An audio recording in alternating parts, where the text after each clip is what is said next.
প্লেটগুলো মুকুন্দ দাস ও রবীন্দ্রনাথের হাতে দিয়ে বললেন, নে দেখি, চটপট খেয়ে নে। তোরা তো আবার আজকেই বোলপুর ফিরবি। এখনই না রওনা দিলে কিন্তু রাতের গাড়ি পাবি না। মুকুন্দ দাস ও রবীন্দ্রনাথ বামদেবের কথা শুনে খুব আশ্চর্য হলেন। তাঁরা সত্যই রাত্রের ট্রেনে বোলপুর ফিরবেন, কিন্তু সেটা বামদেবের জানার কথা নয়। বুঝতে পারলেন বামদেব অন্তর্যামী, কোনো কিছুই তাঁর অজানা নয়।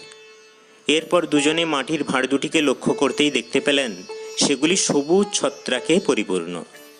দেখে চিন্তিত হলেন, কি করে এই জিনিস উদরস্থ করবেন ভেবে পেলেন না। প্রথমে মুকুন্দ দাসই একটু ছত্রাক নিয়ে নিজের মুখে দিলেন। তাঁর মনে হলো এমন সুস্বাদু ও অপূর্ব গন্ধযুক্ত খাদ্য তিনি ইতিপূর্বে খাননি। এ যেন অমৃত।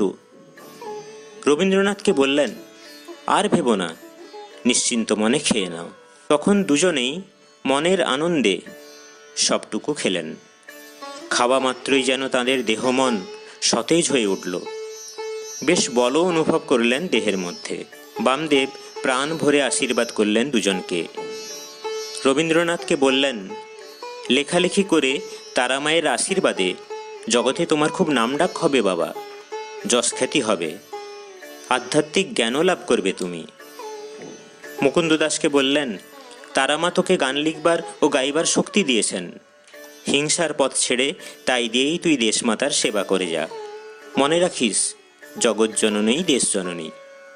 মায়ের ইচ্ছাতে ঠিক সময়েই দেশ স্বাধীন হবে।